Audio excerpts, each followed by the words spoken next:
1 Samuel chapter 15. Saul summoned the people and numbered them in Telaim, 200,000 footmen and 10,000 men of Judah. Saul came to the city of Amalek and laid wait in the valley. Saul said to the Kenites, "Go, depart, go down from among the Amalekites, lest I destroy you with them, for you showed kindness to all the children of Israel when they came up out of Egypt." So the Kenites departed from among the Amalekites. Saul struck the Amalekites from Havilah as you go to Shur, that is, before Egypt. He took Agag, the king of the Amalekites, alive, and utterly destroyed all the people with the edge of the sword. But Saul and the people spared Agag, and the best of the sheep, and of the cattle, and of the fatlings, and the lambs, and all that was good, and wouldn't utterly destroy them, but everything that was vile and refuse, that they destroyed utterly. Then the word of Yahweh came to Samuel, saying, "It grieves me that I have set up Saul to be king, for he has turned back from following me, and has not performed my commandments." Samuel was angry, and he cried to Yahweh all night. Samuel rose early to meet Saul in the morning, and it was told Samuel, saying, "Saul came to Carmel, and behold, he set up a monument for himself, and turned and passed on and went down to Gilgal." Samuel came to Saul, and Saul said to him, "You are blessed by Yahweh. I have performed the commandment of Yahweh." Samuel said, "Then what does this bleating of the sheep in my ears and the lowing of the cattle which I hear mean?" Saul said, "They have brought them from the Amalekites, for the people spared the best of the sheep and the cattle to sacrifice to Yahweh your God. We have utterly destroyed the rest." Then Samuel said to Saul, "Stay, and I will tell you what Yahweh has said to me last night." He said to him, "Say on." Samuel said, "Though you were little in your own sight, weren't you made the head of the tribes of Israel? Yahweh anointed you king over Israel, and Yahweh sent you on a journey and said, 'Go and utterly destroy the sinners, the Amalekites, and fight against them until they are consumed.' Why then didn't you obey the voice of Yahweh, but took the spoils and did that which was evil in the sight of Yahweh?" Saul said to Samuel, "But I have obeyed the voice of Yahweh, and have gone the way which Yahweh sent me, and have brought Agag, the king of Amalek, and have utterly destroyed the Amalekites." But the people took of the spoil, sheep and cattle, the chief of the devoted things, to sacrifice to Yahweh your God in Gilgal. Samuel said, "Has Yahweh as great delight in burnt offerings and sacrifices as in obeying the voice of Yahweh? Behold, to obey is better than sacrifice, and to listen than the fat of rams. For rebellion is as the sin of witchcraft, and stubbornness is as idolatry and teraphim. Because you have rejected the word of Yahweh, he has also rejected you from being king." Saul said to Samuel, "I have sinned, for I have transgressed the commandment of Yahweh and your words, because I feared the people and obeyed their voice. Now therefore please pardon my sin and turn again with me, that I may worship Yahweh." Samuel said to Saul, "I will not return with you, for you have rejected the word of Yahweh, and Yahweh has rejected you from being king over Israel." As Samuel turned about to go away, Saul grabbed the skirt of his robe, and it tore. Samuel said to him, "Yahweh has torn the kingdom of Israel from you this day, and has given it to a neighbor of yours who is better than you.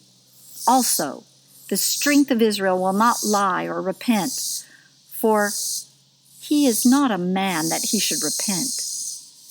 Then he said, "I have sinned, yet please honor me now before the elders of my people and before Israel, and come back with me that I may worship Yahweh your God." So Samuel went back with Saul, and Saul worshipped Yahweh.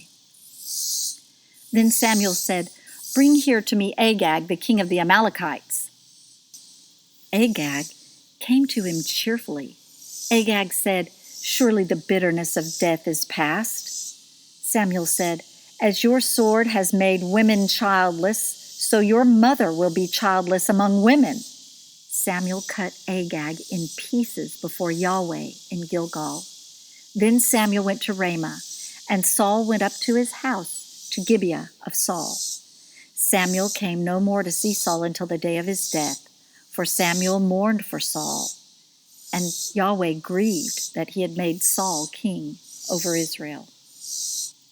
1 Samuel chapter 16. Yahweh said to Samuel, "How long will you mourn for Saul, since I have rejected him from being king over Israel? Fill your horn with oil and go. I will send you to Jesse the Bethlehemite, for I have provided a king for myself among his sons." Samuel said, "How can I go? If Saul hears it, he'll kill me." Yahweh said, "Take a heifer with you and say, 'I have come to sacrifice to Yahweh.' Call Jesse to the sacrifice, and I will show you what you shall do. You shall anoint to me him who I name to you."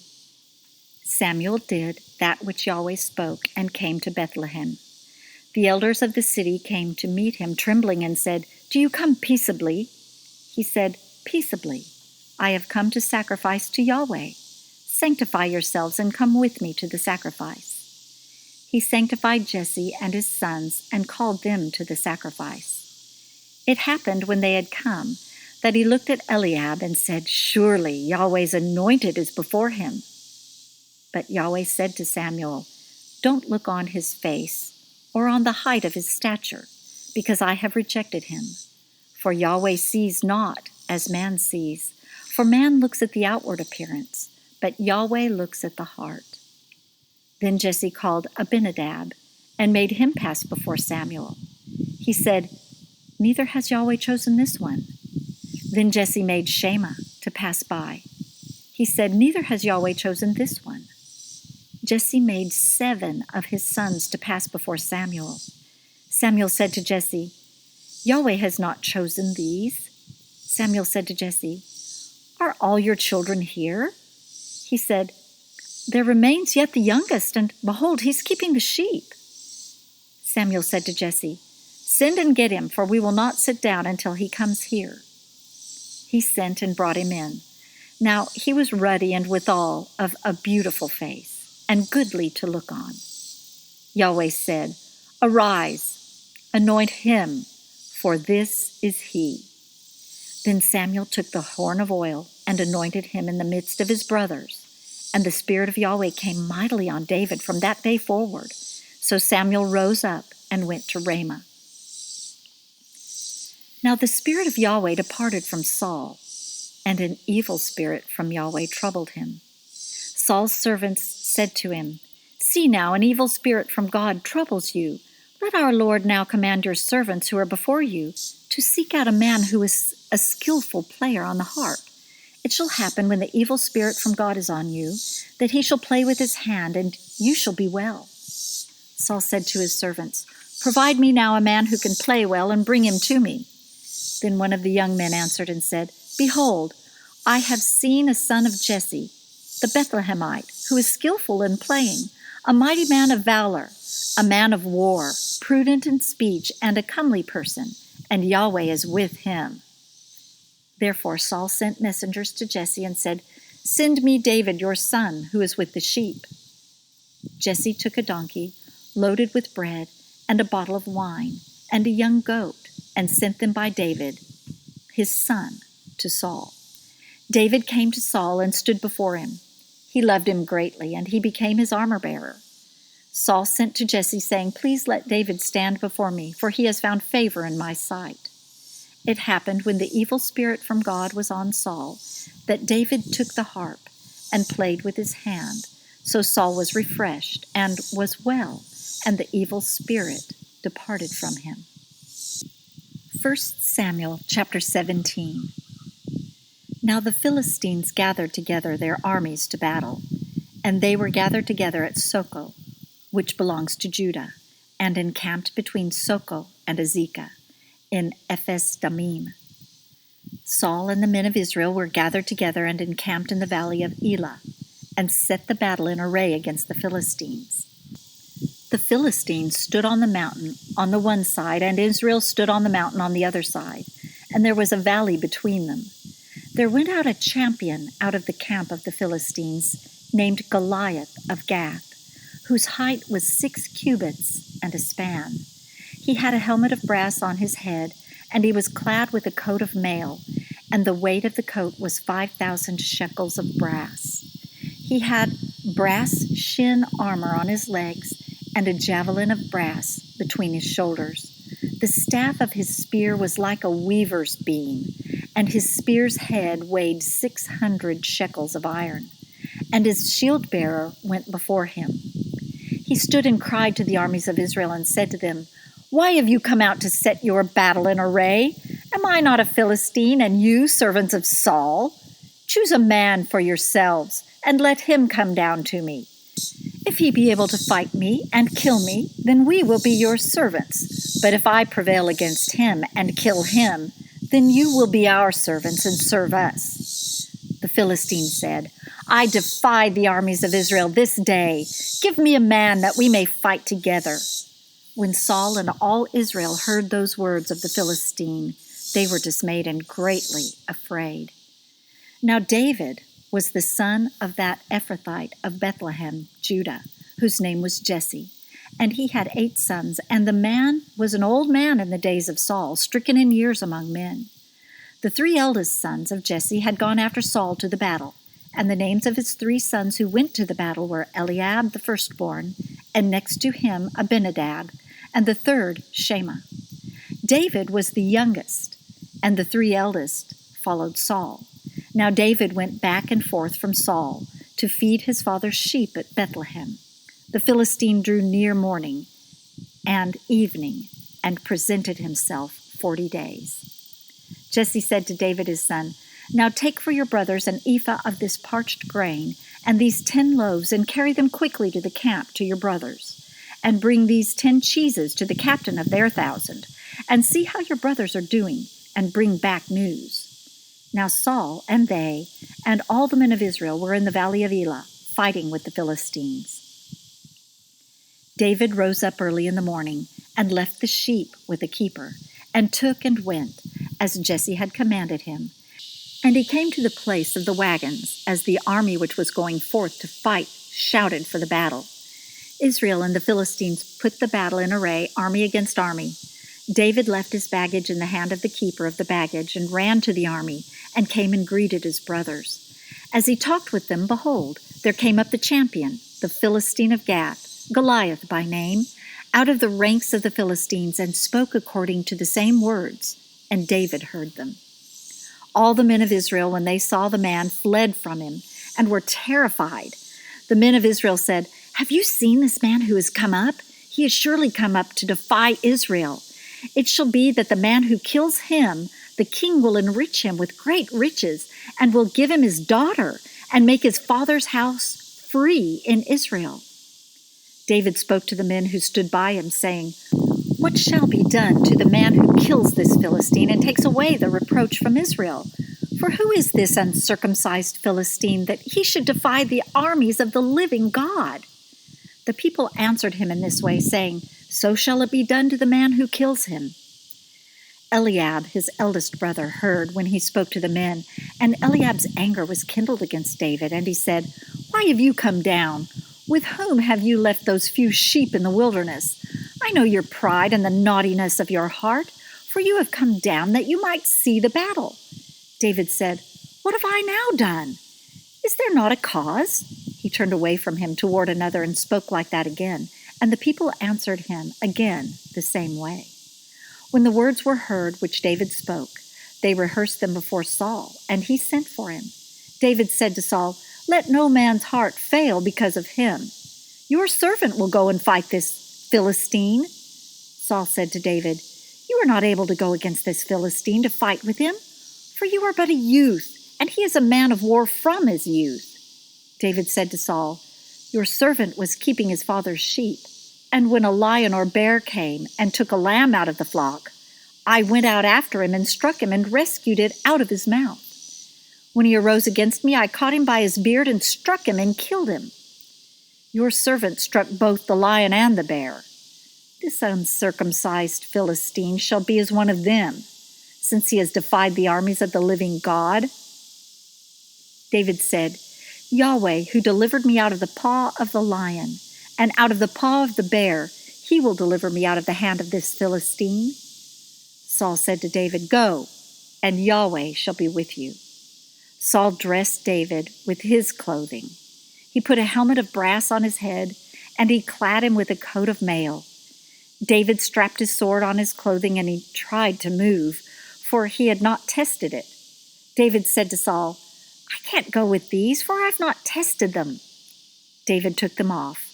He took his staff in his hand and chose for himself 5 smooth stones out of the brook, and put them in the shepherd's bag which he had, even in his wallet. His sling was in his hand, and he drew near to the Philistine. The Philistine came on and drew near to David, and the man who bore the shield went before him. When the Philistine looked about and saw David, he disdained him, for he was but a youth and ruddy, and withal of a fair face. The Philistine said to David, "Am I a dog that you come to me with sticks?" The Philistine cursed David by his gods. The Philistine said to David, "Come to me, and I will give your flesh to the birds of the sky and to the animals of the field." Then David said to the Philistine, "You come to me with a sword and with a spear and with a javelin, but I come to you in the name of Yahweh of armies, the God of the armies of Israel, whom you have defied. Today Yahweh will deliver you into my hand. I will strike you and take your head from off you. I will give the dead bodies of the army of the Philistines this day to the birds of the sky and to the wild animals of the earth, that all the earth may know that there is a God in Israel, and that all this assembly may know that Yahweh doesn't save with sword and spear, for the battle is Yahweh's, and he will give you into our hand." It happened, when the Philistine arose and came and drew near to meet David, that David hurried and ran toward the army to meet the Philistine. David put his hand in his bag and took a stone and slung it, and struck the Philistine in his forehead, and the stone sank into his forehead, and he fell on his face to the earth. So David prevailed over the Philistine with a sling and with a stone, and struck the Philistine and killed him. But there was no sword in the hand of David. Then David ran and took over the Philistine, and took his sword and drew it out of his sheath, and killed him, and cut off his head therewith. When the Philistines saw that their champion was dead, they fled. The men of Israel and of Judah arose and shouted and pursued the Philistines until you come to Gai and to the gates of Ekron. The wounded of the Philistines fell down by the way to Sha'araim, even to Gath and to Ekron. The children of Israel returned from chasing after the Philistines, and they plundered their camp. David took the head of the Philistine and brought it to Jerusalem, but he put his armor in his tent. When Saul saw David go forth against the Philistine, he said to Abner, the captain of the army, "Abner, whose son is this youth?" Abner said, "As your soul lives, O king, I can't tell." The king said, "Inquire whose son the young man is." As David returned from the slaughter of the Philistine, Abner took him and brought him before Saul with the head of the Philistine in his hand. Saul said to him, "Whose son are you, you young man?" David answered, "I am the son of your servant Jesse, the Bethlehemite." 1 Samuel chapter 18. It happened when he had made an end of speaking to Saul, that the soul of Jonathan was knit with the soul of David, and Jonathan loved him as his own soul. Saul took him that day and would let him go no more home to his father's house.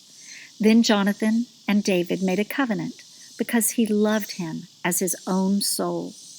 Jonathan stripped himself of the robe that was on him and gave it to David, and his clothing, even to his sword, and to his bow, and to his sash. David went out wherever Saul sent him, and behaved himself wisely. And Saul set him over the men of war, and it was good in the sight of all the people, and also in the sight of Saul's servants. It happened as they came, when David returned from the slaughter of the Philistine, that the women came out of all the cities of Israel, singing and dancing, to meet King Saul, with tambourines, with joy, and with instruments of music. The women sang to one another as they played and said, "Saul has slain his thousands, David his tens of thousands." Saul was very angry, and this saying displeased him, and he said, "They have ascribed to David 10,000s, and to me they have ascribed but thousands. What can he have more but the kingdom?" Saul eyed David from that day forward. It happened on the next day that an evil spirit from God came mightily on Saul, and he prophesied in the midst of the house. David played with his hand as he did day by day. Saul had his spear in his hand. And Saul threw the spear, for he said, "I will pin David even to the wall." David escaped from his presence twice. Saul was afraid of David because Yahweh was with him and was departed from Saul.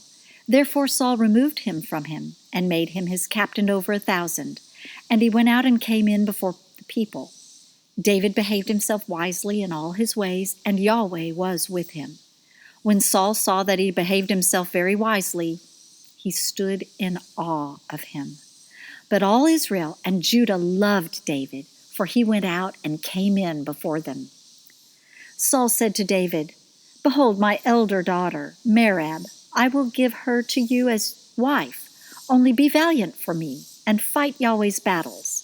For Saul said, "Don't let my hand be on him, but let the hand of the Philistines be on him." David said to Saul, "Who am I, and what is my life, or my father's family in Israel, that I should be son-in-law to the king?" But it happened at the time when Merab, Saul's daughter, should have been given to David, that she was given to Adriel, the Meholathite, as wife. Michal, Saul's daughter, loved David, and they told Saul, and the thing pleased him. Saul said, "I will give her to him, that she may be a snare to him, and that the hand of the Philistines may be against him." Therefore Saul said to David, "You shall this day be my son-in-law a second time." Saul commanded his servants, "Talk with David secretly, and say, 'Behold, the king has delight in you, and all his servants love you. Now therefore be the king's son-in-law.'" Saul's servants spoke those words in the ears of David. David said, "Does it seem to you a light thing to be the king's son-in-law, since I am a poor man and lightly esteemed?" The servants of Saul told him, saying, "David spoke like this." Saul said, "You shall tell David, the king desires no dowry except 100 foreskins of the Philistines to be avenged of the king's enemies." Now Saul thought to make David fall by the hand of the Philistines. When his servants told David these words, it pleased David well to be the king's son-in-law. The days were not expired, and David arose and went, he and his men, and killed of the Philistines 200 men. And David brought their foreskins, and they gave them in full number to the king, that he might be the king's son-in-law. Saul gave him Michal, his daughter, as wife. Saul saw and knew that Yahweh was with David, and Michal, Saul's daughter, loved him. Saul was yet the more afraid of David, and Saul was David's enemy continually. Then the princes of the Philistines went forth, and it happened as often as they went forth that David behaved himself more wisely than all the servants of Saul, so that his name was highly esteemed.